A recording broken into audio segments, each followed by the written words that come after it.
நம்ம இந்த வீடியோவில் எதை பற்றி பார்க்க போகிறோம்னா ஃபுல் ஹோம் க்ளீனிங் ரொட்டீன் பற்றி தான் பார்க்க போகிறோம். அதே மாதிரியே ரெண்டு குழந்தைங்களை வச்சுருக்கிறவங்க கடைக்கு கூட்டிகிட்டு போகும்போது அவங்கள எப்படி கடையிலேயே ஹாப்பியாக வச்சுருக்கலாம், அதே மாதிரி வீட்டுக்கு கூப்பிட்டு வரும்போது அடம் பிடிக்காமல் எப்படி கூட்டிகிட்டு வரலாம் அப்படிங்கிறது சின்ன சின்ன டிப்ஸ்லாம் அதில் ஷேர் பண்ணியிருக்கேன்.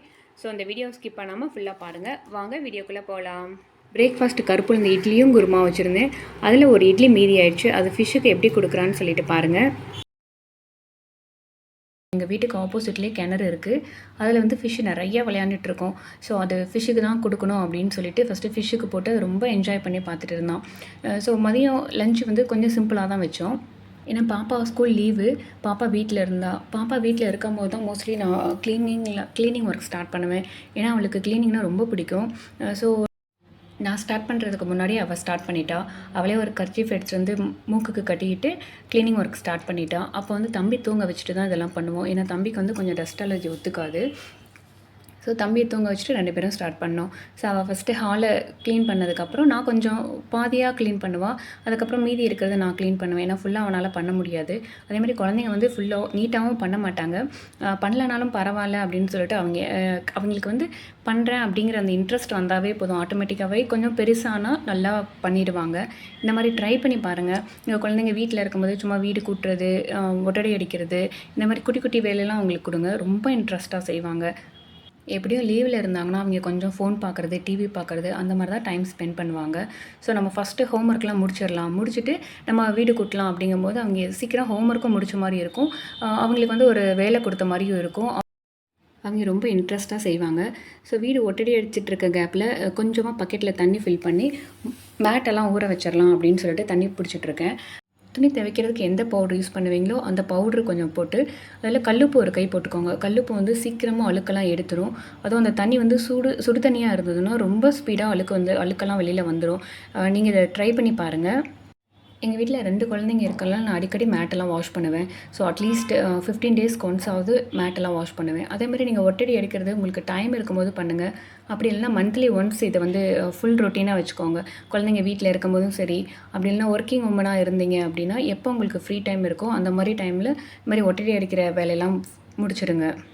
நம்ம இப்படி மந்த்லி ஒன்ஸ் பண்ணிட்டோம்னா நமக்கு ரொம்ப பேர்டனாக இருக்காது. ஸோ டக்குன்னு ஹோம் க்ளீனிங் ரொம்ப ஈஸியாக இருக்கும். நாங்கள் இப்போ ஹால் முடிச்சுட்டு நெக்ஸ்ட்டு பெட்ரூம் போனோம். நாங்கள் இங்கே சென்னை இப்போ தான் 1 மந்த் ஆகுது. அதனால் எங்களுக்கு ரொம்ப ஒட்டடையெல்லாம் இல்லை. ஸோ 1 மந்த்துக்கு முன்னாடி தான் இதெல்லாம் ஹோம்லாம் க்ளீன் பண்ணி வச்சுருந்தோம். அதனால் கொஞ்சம் லைட்டாக தான் இருந்தது. அதனால் நானும் பாப்பாவுமே க்ளீன் பண்ணி வச்சாச்சு. ஸோ நெக்ஸ்ட்டு பாப்பா கிச்சனுக்கு போகலாம் அப்படின்னு சொல்லிட்டு கிச்சனில் தான் ஒட்டடி அடிச்சிட்ருக்கா. ஏன்னா கிச்சனில் தான் கொஞ்சம் ஒட்டடை அதிகமாக இருந்தது. ஏன்னா நம்ம கிச்சனில் தான் அதிகமான டைம் ஸ்பெண்ட் பண்ணுவோம். ஸோ கொஞ்சம் ஒட்டடை இருந்தனால கொஞ்சம் பார்த்து அடிச்சிட்டு இருந்தா. ஸோ ஜன்னல் கிட்ட தான் அதிகமாக இருந்தது. நாங்கள் அங்கே தான் கான்சன்ட்ரேட் அதிகமாக பண்ணினோம். சமைச்சு வச்ச பாத்திரத்துலலாம் ஒட்டடை விழுந்துடக்கூடாது அப்படிங்கிறதுக்காக ஒரு ஷாலை வச்சு கவர் பண்ணிட்டு தான் ஒட்டடை அடிச்சிட்டு இருந்தோம். ஸோ நீங்கள் எப்போ இந்த மாதிரி க்ளீனிங் பண்ணுறீங்க அப்படிங்கிற பிளான் பண்ணிட்டீங்களோ அப்போவே மார்னிங்கே உங்களோட வேலையெல்லாம் முடிச்சிருங்க. ஸோ மதியம் லஞ்சுக்கு சிம்பிளாகவே வச்சுக்கோங்க. அதுதான் நமக்கும் ஈஸியாக இருக்கும். நம்ம உடம்பும் கொஞ்சம் டயர்டாகாமல் இருக்கும். ஏன்னா நம்ம உடம்பை நம்ம தான் பார்த்துக்கணும். நம்ம குழந்தைங்களையும் சரி, நம்ம ஹஸ்பண்டும் சரி, எல்லாத்துக்குமே நம்ம நல்லா இருந்தால் தான் நம்ம மற்றவங்களையும் பார்த்துக்க முடியும். ஸோ இந்த மாதிரி வேலையெல்லாம் நம்ம ஹஸ்பண்ட் கிட்ட சொல்ல முடியாது. ஏன்னா அவங்க காலையில் போயிட்டு ஈவினிங் தான் வராங்க. ஸோ அவங்களே ஆல்ரெடி டயர்டாக தான் இருப்பாங்க. ஸோ இந்த மாதிரி சின்ன சின்ன வேலைகள்லாம் நம்ம செஞ்சுக்கலாம். ஒர்க்கிங் உமனாக இருந்தீங்க அப்படின்னா எப்போ ஒர்க் ஃப்ரம் ஹோமாக இருந்ததுன்னா நமக்கு ஒரு பெரிய ஆப்ஷன் தான். நான் எப்போ ஃப்ரீ டைம் கிடைக்குதோ அந்த டைமில் யூஸ் பண்ணிக்கலாம். சப்போஸ் ஆஃபீஸ் போகிற மாதிரி இருந்தீங்கன்னா சண்டே அந்த மாதிரி ப்ரிஃபர் பண்ணுங்கள். ஸோ நான் இன்றைக்கி எனக்கு ஆஃப் அப்படிங்கிறனால நான் இந்த வேலையெல்லாம் பாப்பா இருக்கும்போது செஞ்சிடுறேன். ஸோ நீங்கள் அதுக்கு தகுந்த மாதிரி உங்கள் வேலைக்கு தகுந்த மாதிரி பிளான் பண்ணிக்கோங்க. ஸோ நெக்ஸ்ட்டு நாங்கள் பெட்ரூமுக்கு தான் வந்தோம். பெட்ரூம்லேயும் அந்தளவுக்கு ஒட்டடை இல்லை. ஆனால் ஏசி மேலே தான் அதிகமான ஒட்டடை இருந்தது. நான் எக்ஸ்பெக்ட் பண்ணவே இல்லை இந்தளவுக்கு ஒட்டடை இருக்குமான்னு சொல்லிட்டு. ஏன்னா 1 மந்த்துக்கு முன்னாடி தான் ஏசி வாங்கியிருந்தோம். ஸோ மோஸ்ட்லி வீக்லி ட்வைஸ் சாம்பிராணி நாங்கள் வைக்கிறனால வெளியில் போகும்போதே சாம்பிராணி வச்சுட்டு தான் போவோம்.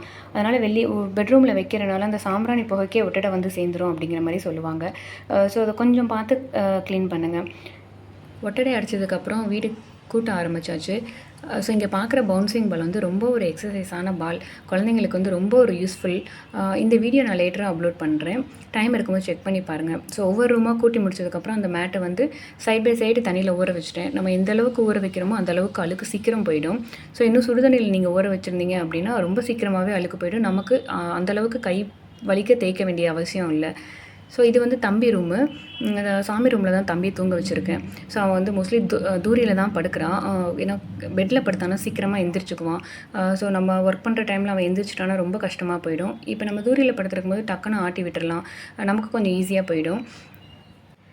இதே பாப்பா இருந்தானா எனக்கு ரொம்ப ஈஸியாக இருக்கும் வேலையெல்லாம். ஏன்னா அவளே தம்பியை பார்த்துக்குவா. அவள் தூரியில் ஆட்டி விடுறது, அவன் தூங்கி எந்திரிச்ச உடனே அவனுக்கு தண்ணி கொடுக்குறது, ஏதாவது ஸ்நாக்ஸ் கொடுக்குறது, அந்த மாதிரி எல்லா வேலையிலையும் அவளே பார்த்துக்குவா. ஸோ எங்கள் சோஃபாக்கு அடியில் பார்த்தீங்கன்னா அவ்வளோ ஒரு டஸ்ட்டும் இருந்தது. டெய்லியும் வீடு கூட்டிகிட்டு தான் இருக்கும். ஆனால் சோஃபாக்கு அடியில் வந்து அவ்வளோ ஒரு டஸ்ட்டு, தம்பியோட குட்டி குட்டி டாய்ஸ், குட்டி குட்டி பால்ஸ் எல்லாம் உள்ளேயே அந்த ஒரு கார்னர்லேயே மாட்டிக்கிச்சு. ஸோ அது எல்லாமே க்ளீன் பண்ணியாச்சு. ஸோ நீங்கள் இப்போ வீடியோவில் பார்க்கும்போதே தெரியும் எந்த அளவுக்கு ஒட்டடை இருந்திருக்கு அப்படின்ட்டு. இன்கேஸ் நாங்கள் 1 மந்த்துக்கு முன்னாடி ஒட்டடை அடித்து தான் நாங்கள் க்ளீன் பண்ணி வந்தோம் வீட்டுக்கு. ஸோ இப்போ பாருங்கள் எவ்வளோ ஒட்டடை இருக்குன்ட்டு. நம்ம இதெல்லாம் பண்ணாமே இருந்தோம்னா கண்டிப்பாக நமக்கும் டஸ்ட் அலர்ஜி தான் வரும். ஸோ கொஞ்சம் கேர்ஃபுல்லாக பார்த்துக்கோங்க. குழந்தைங்க இருக்கிற வீட்டில் கொஞ்சம் கேர்ஃபுல்லாகவே இருங்க. வீடு ஃபுல்லாக க்ளீன் பண்ணி முடிச்சதுக்கப்புறம் மாப்போட ஆரம்பிச்சாச்சு. ஸோ ஒரு பக்கெட்டில் கொஞ்சமாக சுடுதண்ணி வச்சு டெட்டால் தான் யூஸ் பண்ணுறேன் நான். ஏன்னா டெட்டால் வந்து ஒரு ஆன்டிசெப்டிக் க்ளீனர். ஸோ டெட்டால் கொஞ்சம் அதுலேயே கல்லுப்பும் மஞ்சத்தூளும் போட்டுக்கிறேன். கல்லுப்பும் மஞ்சத்தூளும் வந்து 2 பர்பஸ்க்காக யூஸ் பண்ணுவோம். நம்ம வீட்டில் நெகட்டிவ் தாட்ஸ் ஏதாவது இருந்ததுனாலும் சரி, அவங்கள நெகட்டிவ் எனர்ஜி இருந்தாலும் அதை வந்து ரிமூவ் பண்ணும் கல்லுப்பும் மஞ்சத்தூளும். அதே மாதிரி ஒரு கிருமி நாசினியாகவும் நம்ம யூஸ் பண்ணலாம். ஸோ நல்லா மிக்ஸ் பண்ணிவிட்டு பாப்பா வந்து ஒரு பெட்ரூமை நான் போடுறேன் அப்படின்னு சொல்லிட்டு போட்டுட்டு இருந்தா. ஸோ அவள் போடும்போது ரொம்ப எக்ஸைட்டடாக போட்டுட்டு இருந்தா. ஸோ ஃபுல்லாக க்ளீனாக இருக்கணும், அம்மாவோட நான் தான் க்ளீன் பண்ணணும் அப்படின்னு சொல்லிகிட்டே போட்டுட்டு இருந்தா. நான் தான் உங்களை விட சூப்பராக பண்ணுவேன் அப்படின்னு சொல்லிட்டு. ஸோ ரிமைனிங் ஹாலில் நான் போட்டுட்டு இருந்தேன். ஏன்னா ஹால் வந்து ரொம்ப அவங்க அடிக்கடி ஏதாவது சிந்துவாங்க, சாப்பாடு இறைப்பாங்க. அதனால் ஹாலில் வந்து நான் கான்சன்ட்ரேட் பண்ணி போட்டுட்டு இருந்தேன். அதே மாதிரி பெட்ரூம்லேயும் அப்படி தான். நாங்கள் வந்து பெட்டு எப்போவுமே கீழே தான் யூஸ் பண்ணுவோம். ஸோ குழந்தைங்க விளையாடுறதுலேருந்து எல்லாமே அதில் பண்ணுறாங்க அப்படின்ட்டு கீழே தான் யூஸ் பண்ணுவோம். பெட்ரூமில் நான் போட்டுட்டு இருந்தேன்.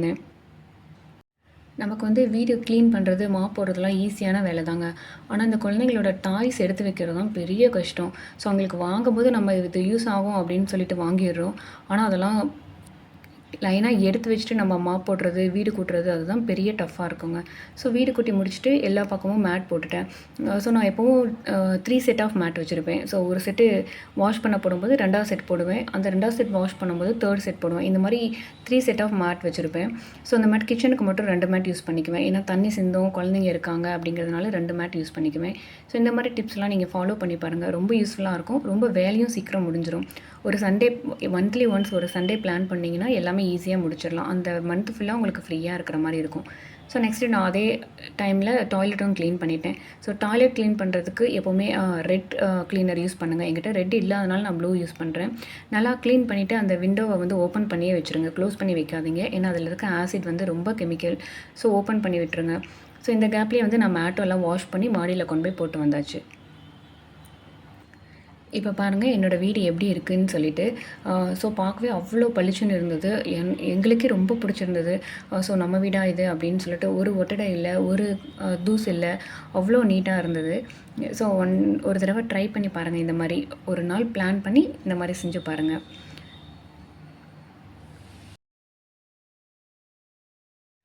அன்றைக்கி லஞ்சுக்கு நான் என்ன செஞ்சுருந்தேன்னா லெமன் ரைஸ் தான் வச்சுருந்தேன். லெமன் ரைஸ், பீட்ரூட் பொரியல், ரசம், தயிர் இதுதான் என்னோடய லஞ்ச் மெனுவாக இருந்தது. ஸோ ஈவினிங் கொஞ்சம் நேரம் ரெஸ்ட் எடுத்துகிட்டு கடைக்கு ஷாப்பிங் போக ஆரம்பித்தாச்சு. ஸோ குழந்தைங்கள கூட்டிகிட்டு தான் ஷாப்பிங் போக முடியும். ஏன்னா ஹஸ்பண்ட் வந்து ஆஃபீஸ் 7:30க்கு போனார்னா 8:00 அப்படி இல்லைனா 7:30க்கு மேலே தான் வருவார். ஸோ ஷாப்பிங் போகிறதுக்கு முன்னாடி லிஸ்ட்டு ரெடி பண்ணிக்குவோம். என்னென்ன வேணும் அப்படின்னு சொல்லிட்டு லிஸ்ட்டு ரெடி பண்ணிட்டு தான் போவோம். ஸோ பாப்பா தம்பி 2 பேர்த்தையும் கூட்டிகிட்டு தான் போயிருந்தேன். எங்கே போனாலும் 2 பேர்த்தையும் கூட்டிகிட்டு தான் போக முடியும். ஸோ ஹஸ்பண்ட் இருந்தாருன்னா கொஞ்சம் நேரம் விட்டுட்டு போகலாம். ஸோ கிளம்பும்போது எப்பவும் போல் யூஸ்வலாக நாங்கள் எங்கே போனாலுமே அவங்க கொஞ்ச நேரம் விளையாண்டுட்டு தான் வராங்க. ஸோ சீசா பார்க்கில் கொஞ்ச நேரம் விளையாண்டுட்டு இருந்தாங்க. விளையாண்டு முடிச்சுட்டு அப்படியே வாக்கிங் மாதிரி போயிட்டுருந்தோம். ஸோ எங்கள் வீட்டு ஆப்போசிட்லேயே ஒரு சூப்பர் மார்க்கெட் இருக்குது.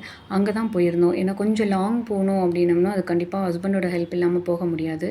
ஸோ கொஞ்ச நேரம் வாக்கிங் போயிட்டு கொஞ்சம் தம்பி பாப்பாக்கெலாம் இந்த மாதிரி ரோட்டில் இந்த மாதிரி கார்னரில் தான் நடந்து போகணும். அந்த மாதிரி ஒரு அவேர்னஸ் கொடுத்துட்டே போகணும். அப்போ தான் பாப்பாவுக்கு வந்து ஓரளவுக்கு தெரியும்.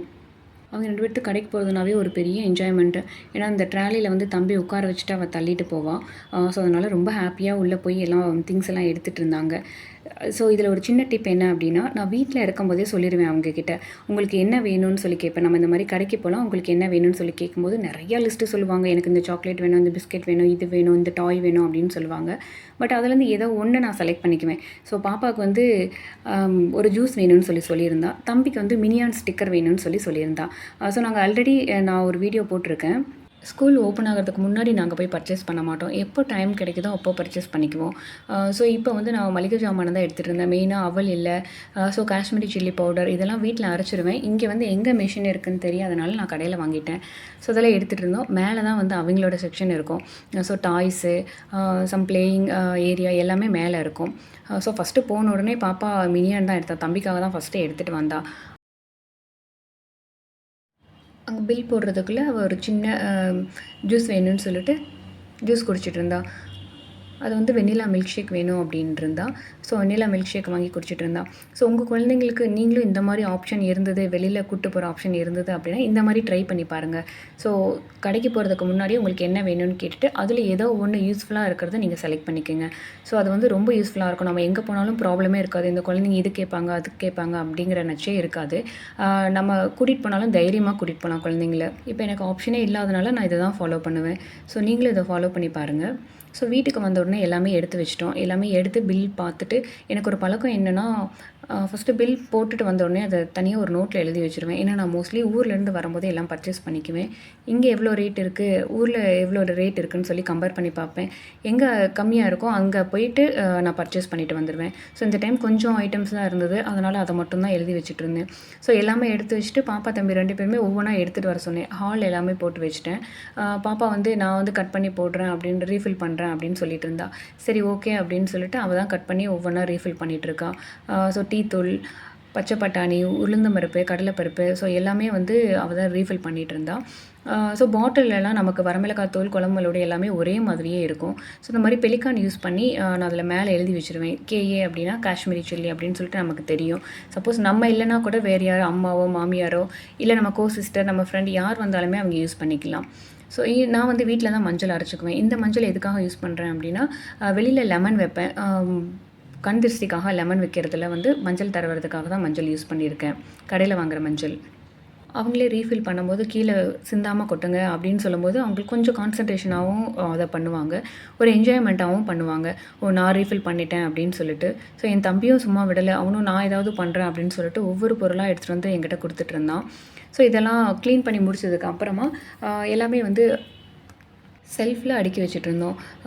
ஸோ இப்போ சப்போஸ் ஒரு பாட்டில் 1 லிட்டர் தான் பாட்டில் இருக்குது என்கிட்ட.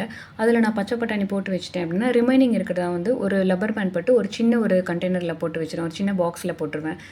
ஸோ ஃபுல்லாக இருக்கிறது ஒரு பாக்ஸ்லேயும், ரிமைனிங் பாதியாக வச்சுருப்போம் இல்லையா, அதை இன்னொரு பாக்ஸ்லேயும் வச்சுருவேன். ஸோ தனியாக வச்சுட்டா தான் நமக்கு தெரியும் எது எது ஃபுல்லாக இருக்குது, எது ஹாஃபாக இருக்குதுன்னு சொல்லிட்டு நம்மளால் பார்த்துக்க முடியும். எல்லாமே ஒரே பாக்ஸ்லேயோ இல்லை ஒரு பெரிய ஒரு சில்வர் பாத்திரத்துலேயோ வச்சு நம்மளால் கண்டுபிடிக்க முடியாது. ஒரு டிரான்ஸ்பரண்ட்டாக ஒரு பிளாஸ்டிக் தான் நான் யூஸ் பண்ணுறேன்.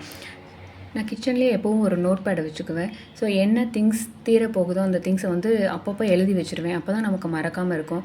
அதே மாதிரி நம்ம ஊருக்கு போகிறோம் அப்படின்னா ஊர்லேருந்து என்னென்ன கிடைக்கும். இப்போ நாங்கள் நாட்டு முட்டை எல்லாமே ஊர்லேருந்து தான் வாங்கிட்டு வருவோம். ஸோ ஊர்லேருந்து என்னென்ன கிடைக்கும், நமக்கு சீப்பாக கிடைக்கிறது அதெல்லாமே ஊர்லேருந்து தான் வாங்குவேன். நாட்டு முட்டை, கருப்பட்டி, வெல்லம் இதெல்லாம் வந்து ஊரில் சூப்பராக இருக்கும். கொஞ்சம் குவாலிட்டியாகவும் இருக்கும்.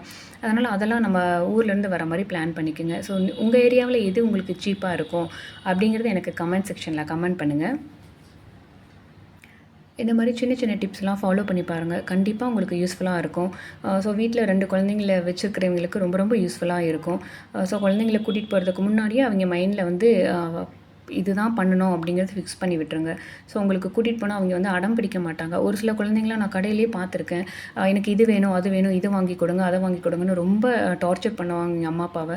ஸோ அவங்களும் கடையில் பப்ளிக்காக இருக்கிறோம் அப்படின்ட்டு என்ன பண்ணுறதுன்ட்டு அதை வாங்கி கொடுத்துருவாங்க. ஸோ இப்போ இதுதான் வந்து அவங்களுக்கு ஸ்டார்டிங் ஸ்டேஜ். இப்போ இருந்தே நம்ம குழந்தைங்களோட மைண்டில் வந்து இந்த மாதிரி தான் இருக்குது, இந்த மாதிரி தான் பண்ணணும் அப்படின்னு சொல்லி கொடுத்துட்டோம் அப்படின்னம்னா கண்டிப்பாக அவங்க வந்து ஃபாலோ பண்ணுவாங்க. எந்த குழந்தையும் அடம் பிடிக்க மாட்டாங்க. நம்ம வளர்க்குறதுல தான் இருக்குது குழந்தைங்களோட வளர்ப்பு என்னென்னு. நம்ம ஒவ்வொன்றும் சொல்லிக் கொடுத்து வளர்க்கணும். இந்த ஸ்டேஜில் நம்ம சொல்லிக் கொடுக்க விட்டுட்டோம் அப்படின்னம்னா எந்த ஸ்டேஜ்லேயும் நம்மளால் மாற்ற முடியாது. ஸோ இந்த மாதிரி சின்ன சின்ன டிப்ஸ்லாம் ஃபாலோ பண்ணி பாருங்கள். உங்கள் குழந்தைங்களுக்கும் ஏதாவது இஷ்யூ இருந்ததுன்னா எனக்கு கமெண்ட் செக்ஷனில் கமெண்ட் பண்ணுங்கள். ஸோ எல்லாமே அடுக்கி வச்சதுக்கப்புறம் என்னோடய கிச்சனில் இந்த மாதிரி தான் இருக்கும். ஸோ இந்த வீடியோ பிடிச்சிருந்ததுன்னா ஒரு லைக் பண்ணுங்கள், நம்ம சேனலை சப்ஸ்கிரைப் பண்ணுங்கள். தேங்க்ஸ் ஃபார் வாட்சிங்.